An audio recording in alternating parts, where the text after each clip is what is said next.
Om Shanti 5/12/2023।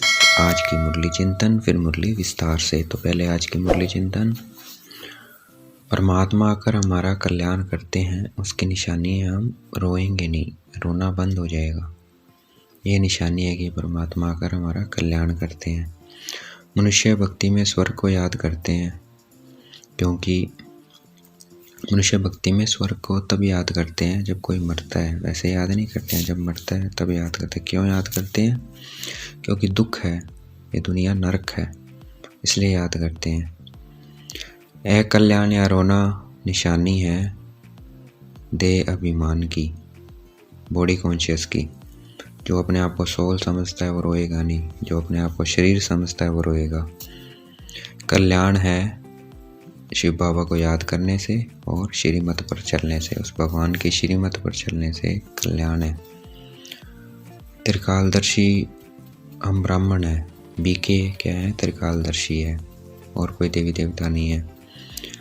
Second में जीवन मुक्ति मिलती है परमात्मा को पहचानने से। जिसको पहचान मिल गई उसको सेकंड में जीवन मुक्ति मिल गई। विनाश होगा नेचुरल क्लाइमेट से, अर्थक्वेक से, बॉम्ब से और लड़ाई झगड़े से। भगवान प्रत्यक्ष होते हैं, किसके आगे प्रत्यक्ष होते हैं? बच्चों के आगे। ना साधुओं के, ना संत के, ना महात्मा के, बच्चों के आगे होते हैं। चक्रवर्ती राजा बनेंगे सवदर्शन चक्र फिराने से। वनमना भव और मध्य जीव भव का अर्थ है, वनमना भव का अर्थ है याद, और मध्य जीव का अर्थ है सवदर्शन चक्र। शिवरात्रि इसलिए मनाई जाती है क्योंकि परमात्मा आकर वर्षा देते हैं। सहज योगी बनेंगे, व्यर्थ को समर्थ में परिवर्तन करेंगे तो सहज योगी बन जाएंगे। योग बहुत आसानी से लगेगा, इसलिए हमें परिवर्तन करना है। दूसरों को भी परिवर्तन करना है तो वो दूसरे परिवर्तन होंगे शुभ भावना से। जितनी शुभ भावना रखेंगे दूसरों के लिए वो परिवर्तन हो जाएंगे। सारी दुनिया की इस वक्त अवस्था है वानप्रस्थ अवस्था। अब मुरली विस्तार से। 5/12/2023 मधुबन प्रातः मुरली। ओम शांति बाप दादा। ओम शांति मीठे बाप दादा, मीठे बच्चे। हाँ जी मीठे बाबा। कल्याणकारी बाप अभी तुम्हारा ऐसा कल्याण कर देते हैं जो कभी रोना न पड़े। रोना कल्याण व देह अभिमान की निशानी है। तो जो रोता है वो समझ ले वो क्या है? बॉडी कॉन्शियस में है। रोना काम है इस शरीर का। तो रोना निशानी है कि हम अपने को आत्मा नहीं समझ रहे हैं। जो आत्मा समझता है अपने आप को वो रोता नहीं है। प्रश्न है, किस अटल भावी को जानते हुए तुम्हें सदा निश्चिंत रहना है? उत्तर, तुम जानते हो कि इस पुरानी दुनिया का विनाश अवश्य होना है। बल पीस के लिए प्रयास करते रहते हैं, लेकिन नर चाहत कुछ और है। कितना भी कोशिश करे ये भावी टल नहीं सकती है। नेचुरल क्लाइमेटी आदि भी होनी है। तुम्हें नशा है कि हमने ईश्वरीय गोद ली है। जो साक्षात्कार किए हैं वह सब प्रैक्टिकल में होना ही है, इसलिए तुम सदा निश्चिंत रहते हो। ओम शांति। विश्व में मनुष्य की बुद्धि में भक्ति मार्ग का ही गायन है, क्योंकि अभी भक्ति मार्ग चल रहा है। यहाँ फिर भक्ति का गायन नहीं है, यहाँ तो बाप का गायन है। बाप की महिमा करनी होती है। जिस बाप से इतना उच्च वर्षा मिलता है, भक्ति में सुख नहीं है, है ना। अभी क्या है कि हम उस बाप की महिमा करते हैं जितना इतना सुख मिलता है, वर्षा मिलता है, उच्च वर्षा कौन सा मिलता है? स्वर्ग का।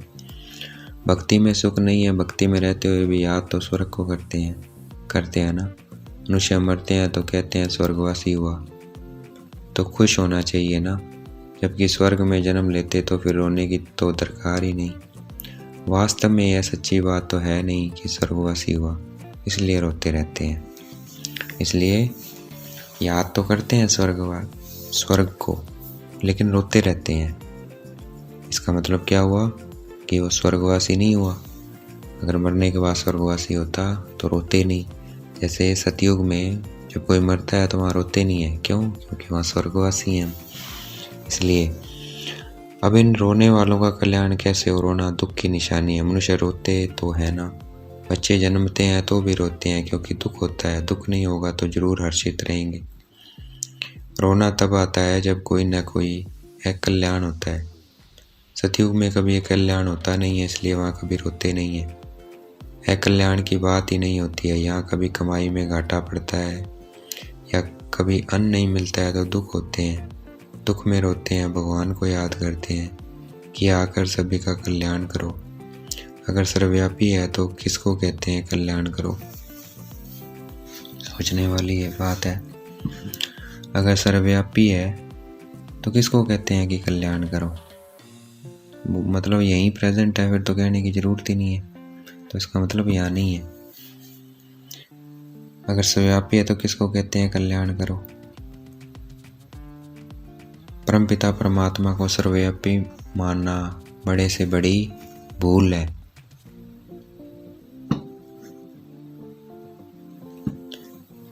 बाप है सबका कल्याणकारी, वह एक ही कल्याणकारी है तो जरूर सबका कल्याण करेंगे। तुम बच्चे जानते हो परमपिता परमात्मा हमेशा कल्याण ही करते हैं। अब वह परमपिता परमात्मा कब आए जो विश्व का कल्याण करे? विश्व का कल्याण करने वाला और तो कोई है नहीं। बाप को फिर सर्वव्यापी कह देते हैं, कितनी भारी भूल है। अभी बाप अपना परिचय देकर कहते हैं मन मना भव, इसमें ही कल्याण है। सतयुग त्रेता में कोई भी हालत में एक कल्याण होता नहीं है।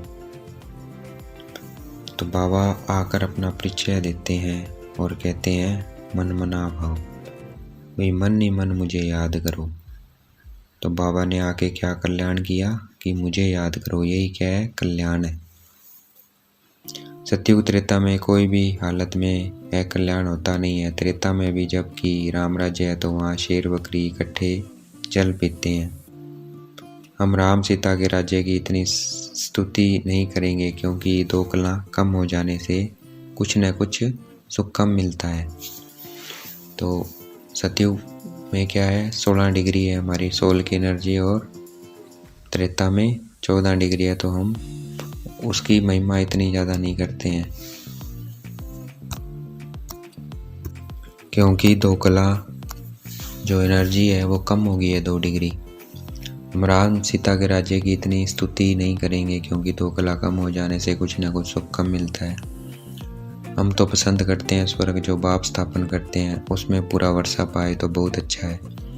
ऊंचते ऊंच बाप से वर्षा ले हम कल्याण करें, हर एक को अपना कल्याण करना है श्रीमत पर। तो श्रीमत और मन मना भव होगी। अपना कल्याण करने की 2 चीज़ें बता दी बाबा ने, एक श्रीमत है, एक मन मना भव। बाप ने समझाया, एक है असुरी संप्रदाय, दूसरा है दैवी संप्रदाय। अभी एक तरफ रावण राज्य है, दूसरी तरफ मैं दैवी संप्रदाय स्थापन कर रहा हूँ। ऐसे नहीं कि अभी दैवी संप्रदाय है, असुरी संप्रदाय को मैं दैवी बना रहा हूँ। कहेंगे दैवी संप्रदाय तो सतयुग में होता है।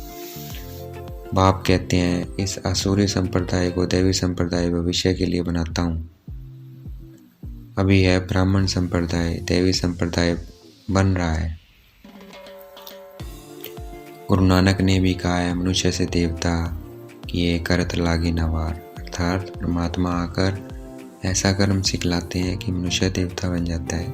ऐसी महिमा गुरु नानक ने भी की है, गुरु नानक जी ने भी की है परमात्मा के बारे में। परंतु कौन से मनुष्य हैं जिनको देवता बनाएंगे? ड्रामा के आदि मध्य अंत को तो जानते नहीं है। सृष्टि के आदि में जो लक्ष्मी नारायण श्रेष्ठाचार्य हैं वह भी आदि मध्य अंत को नहीं जानते हैं। लक्ष्मी नारायण भी नहीं जानते हैं। त्रिकालदर्शी नहीं है, आगे जन्म में त्रिकालदर्शी थे, सबदर्शन चक्रधारी थे। त्रिकालदर्शी थे और सबदर्शन चक्रधारी थे। उन्हें अपने 84 जन्मों का पता था, उससे पहले जन्म में लक्ष्मी नारायण को। आगे जन्म में त्रिकालदर्शी थे, सबदर्शन चक्रधारी थे। अब यह राज्य पद पाया है, उन्होंने फिर सबदर्शन चक्र दे दिया है विष्णु को। और सबदर्शन चक्र किसको दे दिया है? विष्णु को। तो यह भी समझाया है कि सबदर्शन चक्रधारी ब्राह्मण है तो मनुष्य आश्चर्य खाएंगे। सबदर्शन चक्रधारी कौन है? ब्राह्मण है। उन्होंने विष्णु को दिखा दिया है। अगर उनको बताएंगे तो वो क्या कहेंगे? चक्कर खाएंगे, आश्चर्य खाएंगे। वो कहेंगे ऐसे कैसे? पर उनको पता नहीं है, हमें पता है। वो संपूर्णता की निशानी है। ब्राह्मण जब संपूर्ण बनते हैं, वह तो श्री कृष्ण को भी कह देते हैं, विष्णु को भी कह देते हैं। यह तो जानते नहीं है कि विष्णु के दो रूप लक्ष्मी नारायण है। हम भी नहीं जानते थे। मनुष्य तो हर बात में कह देते हैं भावी। जो होने वाला है उसको कोई टाल नहीं सकते हैं। यह तो ड्रामा है। तो पहले पहले बाप का परिचय दे या ड्रामा का राज समझाएं। सो भी जब बाबा की याद हो, पहले पहले बाप का परिचय देना चाहिए। बेहद का बाप शिव बाबा तो मशहूर है, रुद्र बाबा भी नहीं कहते। शिव बाबा नामी ग्रामी है। बाप ने समझाया है कि जहाँ जहाँ भक्त है उनको जाकर समझाओ। अखबार में पढ़ा था, मनुष्य कहते हैं कि हिमालय की इतनी मल्टी मिलियन एज है। अब हिमालय की कोई आयु होती है क्या? यह तो सदैव है ही। हिमालय कभी गुम होता है क्या? यह भारत भी अनादि है। कब रचा गया उसकी एज नहीं निकाल सकते हैं। वैसे हिमालय के लिए भी नहीं कह सकते हैं कि यह कब से है। इस हिमालय पहाड़ की आयु गिनी नहीं जाती है। ऐसे थोड़ी कहेंगे कि आकाश की व समुद्र की आयु इतनी है। हिमालय की आयु कहते हैं तो समुद्र की भी बताएं। कुछ भी जानते नहीं है। यहाँ तो तुमको बाप से वर्षा पाना है। यह है ईश्वरीय फैमिली। तुम जानते हो बाप का बनने से स्वर्ग के मालिक बनते हैं। एक राजा जनक की बात नहीं है। जीवन मुक्ति में अथवा राम राज्य में तो बहुत होंगे ना। सबको जीवन मुक्ति मिली होगी। तुम सेकंड में मुक्ति जीवन मुक्ति पाने के पुरुषार्थी हो। बच्चा बने हो, मम्मा बाबा कहते हो जीवन मुक्ति तो मिलेगी ना। समझ सकते हैं प्रजा तो ढेर की ढेर बनती जाती है। दिन प्रतिदिन प्रभाव निकलना है ना। यह धर्म की स्थापना करना बड़ी मेहनत है। वह तो ऊपर से आकर स्थापना करते हैं, उनके पिछाड़ी ऊपर से आते जाते हैं। यहाँ तो एक एक को राज्य भाग्य पाने का लायक बनाना पड़ता है। लायक बनाना बाप का काम है। और धर्म स्थापक में क्या है? लायक बनाने की जरूरत नहीं पड़ते हैं। धर्म स्थापन हुआ, उनकी आत्माएं शुरू हो जाती है आना धरती पर। लेकिन यहाँ तो क्या है, एक एक को राज्य भाग्य पाने के लिए लायक बनाना पड़ता है। वो शिव बाबा बनाते हैं। लायक बनाना बाप का काम है। जो मुक्ति जीवन मुक्ति के लायक थे, सबको माया ने नालायक बना दिया है। 5 तत्व भी नालायक बने हैं, फिर लायक बनाने वाला बाप है। तुम्हारा भी सेकंड जो पुरुषार्थ चलता है, समझते हैं कल पहले भी फलाने ने ऐसा ही पुरुषार्थ किया था। कोई आश्चर्यवत भागंती हो जाते हैं, फारकती दे देते हैं, प्रैक्टिकल देखते रहते हैं। यह भी समझते हैं विनाश सामने खड़ा है। ड्रामा अनुसार सबको एक्ट में आना है। नर चाहत कुछ और है, वह चाहते हैं पीस हो, परंतु भावी को तुम बच्चे जानते हो। तुमने साक्षात्कार किया है।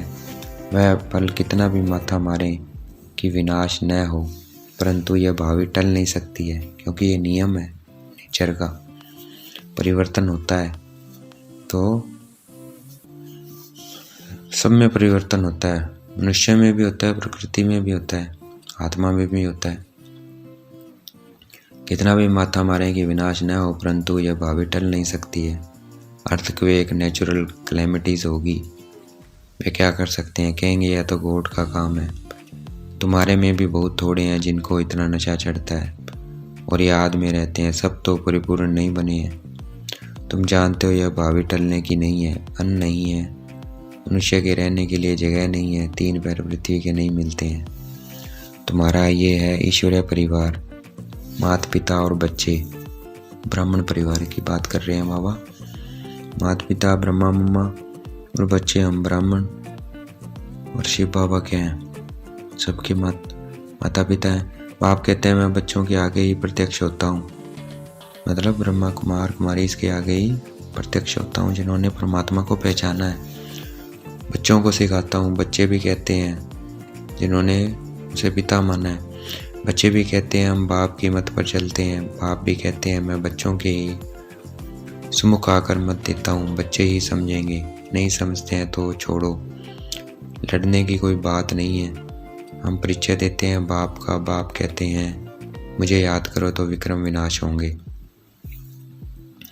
और सुदर्शन चक्र को याद करो तो चक्रवर्ती राजा बनेंगे। मन मना भव मध्य जीव भव का अर्थ भी यह है। बाप का परिचय दो, जिससे क्रिएटर और क्रिएशन का राज तो समझ जाएं। मुख्य यह एक ही बात है, गीता में मुख्य यह एक ही भूल है। बाप कहते हैं मुझ कल्याणकारी को ही आकर कल्याण करना है। बाबा ने कहा मेरा परिचय दो, इसे सब कुछ पता लग जाएगा, क्रिएशन का राज भी पता लग जाएगा, क्रिएटर का भी पता लग जाएगा। गीता में यही भूल कर दी है कि मेरा ही परिचय नहीं है उसके अंदर। गीता में मुख्य एक भूल है। बाप कहते हैं मुझे कल्याणकारी को ही आकर कल्याण करना है, बाकी शास्त्रों से कल्याण हो नहीं सकता है। पहले तो सिद्ध करना है कि भगवान एक है, उनको तुम याद करते हो परंतु जानते नहीं हो। बाप को याद करना है तो परिचय भी चाहिए ना। वह कहाँ रहते हैं, आते हैं वहाँ नहीं। वह वर्षा तो जरूर यहाँ के लिए ही देंगे या वहाँ के लिए देंगे। बाबा पूछ रहे हैं बाप तो सुमुख चाहिए। शिवरात्रि भी मनाते हो, शिव तो सुप्रीम फादर है सब आत्माओं का। वह रचता है, नई नॉलेज देते हैं। सृष्टि चक्र के आदि मध्य अंत को वह जानते हैं। वह है ऊंचते ऊंचा टीचर जो मनुष्य को देवता बनाते हैं, राजयोग सिखलाते हैं। मनुष्य कभी राजयोग सिखला न सके, हमको भी उसने सिखलाया तब हम सिखलाते हैं। गीता में भी शुरुआत में और अंत में मन मना भव और मध्य जीव भव कहा है। झाड़ और ड्रामा का नॉलेज भी बुद्धि में रहता है, डिटेल में समझाना पड़ता है। रिजल्ट में फिर भी एक बात आती है, बाप और वर्षे को याद करना है। यहाँ तो एक ही बात है, हम विश्व के मालिक बनेंगे। विश्व का कल्याणकारी ही विश्व का मालिक बनाते हैं। विश्व का कल्याणकारी ही विश्व का मालिक बनाते हैं। स्वर्ग का मालिक बनाएंगे, नरक का थोड़ी मालिक बनाएंगे। दुनिया यह नहीं जानती है कि नरक का रचयिता रावण है, स्वर्ग का रचयिता बाप है। बाप कहते हैं मौत सामने खड़ा है, सबकी वानप्रस्थ अवस्था है, मैं लेने आया हूँ। मुझे याद करो तो विक्रम विनाश होंगे। आत्मा मैली से शुद्ध हो जाएगी, फिर तुमको स्वर्ग में भेज देंगे। यह निश्चय बुद्धि से किसी को समझाना है, तोते मुआफिक नहीं। निश्चय बुद्धि को फिर रोने की व देह अभिमान में आने की बात नहीं रहती है। देह अभिमान बहुत गंदा बना देता है। अब तुम देह अभिमानी बनो, शरीर निर्वार्थ कर्म करो। वह तो कर्म सन्यासी बन जाते हैं। यहाँ तो तुमको गृहस्थ व्यवहार में रहना है, बच्चों को संभालना है। बाप को और चक्कर को जानना तो बहुत सहज है। बाप को कितने बच्चे हैं, फिर उनमें कोई सपूत है कोई कपूत है। नाम बदनाम करते हैं, काला मुंह कर देते हैं। बाप कहते हैं काला मुंह नहीं करो, बच्चा बनो और फिर काला मुंह करते हो, कुल कलंकित बनते हो।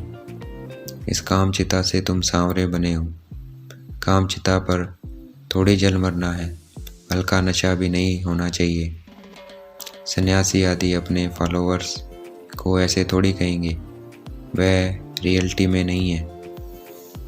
बाप तो सबको सच्ची बातें समझाते हैं। बाप कहते हैं मुझे याद करो, तुमने गारंटी की है बाबा, आपकी मत पर चल हम स्वर्गवासी बनेंगे। बाप कहते हैं बच्चे फिर विषय गटर में गिरने का ख्याल क्यों करते हो। तुम बच्चियां जब ऐसी मुरली चलाओ तो कहेंगे ऐसा ज्ञान तो हमने कभी सुना नहीं है। मंदिर के हेड्स को पकड़ना चाहिए, चित्र ले जाना चाहिए। ये त्रिमूर्ति झाड़ तिलवाला के ही चित्र हैं। ऊपर में दैवी झाड़ खड़ा है, बाकी दैवी झाड़ जो पास्ट हो गया है वह दिखाते हैं। ऐसी सर्विस कोई करके दिखाए तब बाबा महिमा करे। इसने तो कमाल की है, जैसे बाबा रमेश की महिमा करते हैं। प्रदर्शनी विंग मार्ग की सर्विस का नमूना अच्छा निकाला है। यहाँ भी प्रदर्शनी करेंगे, चित्र तो बहुत अच्छे हैं। अब देखो दिल्ली में जो रिलीजियस कॉन्फ्रेंस होती है वह भी कहते हैं वननेस हो, उसका तो अर्थ ही नहीं है। बाप एक है, बाकी है भाई बहन। बाप से वर्षा मिलने की बात है, आपस में मिल शीरखंड कैसे होंगे, यह बातें समझने की है। प्रदर्शनी की वृद्धि के लिए युक्ति रचनी है। जो सर्विस का सबूत नहीं दिखाते हैं उनको तो लज्जा आनी चाहिए। अगर 10 नए आए और 8-10 मर गए तो इससे फ़ायदा क्या हुआ। अच्छा, मीठे मीठे सिगलते बच्चों प्रति देखेंगे बाप दादा हमें याद प्यार दे रहे हैं। मीठे मीठे सिगलते बच्चों प्रति माता पिता बाप दादा का याद प्यार और गुड मॉर्निंग। रूहानी बाप की रूहानी बच्चों को नमस्ते। हम भी बाप दादा को याद प्यार देंगे। हम रूहानी बच्चों की रूहानी बाप दादा को दिलवा जान शिकवा प्रेम से बेहद का याद प्यार और नमस्ते। धारणा के लिए मुख्य सार है शरीर निर्वाह अर्थ काम करते देही अभिमानी रहने का अभ्यास करना है। किसी भी परिस्थिति में रोना व देह अभिमान में नहीं आना है। श्रीमत पर अपना और दूसरों का कल्याण करना है। सपूत बन बाप का नाम बाला करना है। देखेंगे बाप दादा वरदान दे रहे हैं। मस्तक पे हाथ रखा हुआ है। व्यर्थ संकल्पों को समर्थ में परिवर्तित कर सहज योगी बनने वाली समर्थ आत्मा भव। तो समर्थ आत्मा भव का वरदान मिल गया है। उसको धारण कैसे होगा। हमें व्यर्थ संकल्पों को समर्थ में परिवर्तन करना है। कैसे करना है। ऑल इज वेल, जो कुछ हो रहा है अच्छा हो रहा है, जो होगा वो भी अच्छा। व्याख्या है वरदान की। कई बच्चे सोचते हैं कि मेरा पाठ तो इतना दिखाई नहीं देता है, योग तो लगता नहीं है, शरीरी होते नहीं है, यह व्यर्थ संकल्प। इन संकल्पों को परिवर्तन कर समर्थ संकल्प करो कि याद तो मेरा सब धर्म है। मैं ही कल्प कल्प का सहज योगी हूँ। मैं योगी नहीं बनूंगा तो कौन बनेगा।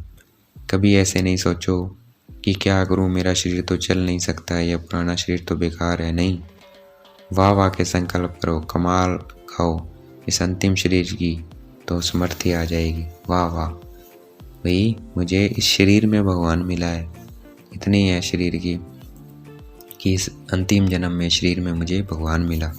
तो वाह वाह के गुण गाने हैं। मेरा रोज लगता है मैं समर्थ आत्मा हूँ, मैं कल्प कल्प की विजयी आत्मा हूँ, मैं योगी आत्मा हूँ, मैं ज्ञानी आत्मा हूँ। ऐसे ऐसे करके क्या बनना है, समर्थ आत्मा। आज का स्लोगन है शुभ भावनाओं की शक्ति दूसरों की व्यर्थ भावनाओं को भी परिवर्तन कर सकती है। तो आज का स्लोगन क्या होगा, हमें शुभ भावना रखनी है सबकी, तो अपने आप उनके व्यर्थ संकल्प परिवर्तन हो जाएंगे। अच्छा, ओम शांति। शुक्रिया मीठे बाबा, शुक्रिया।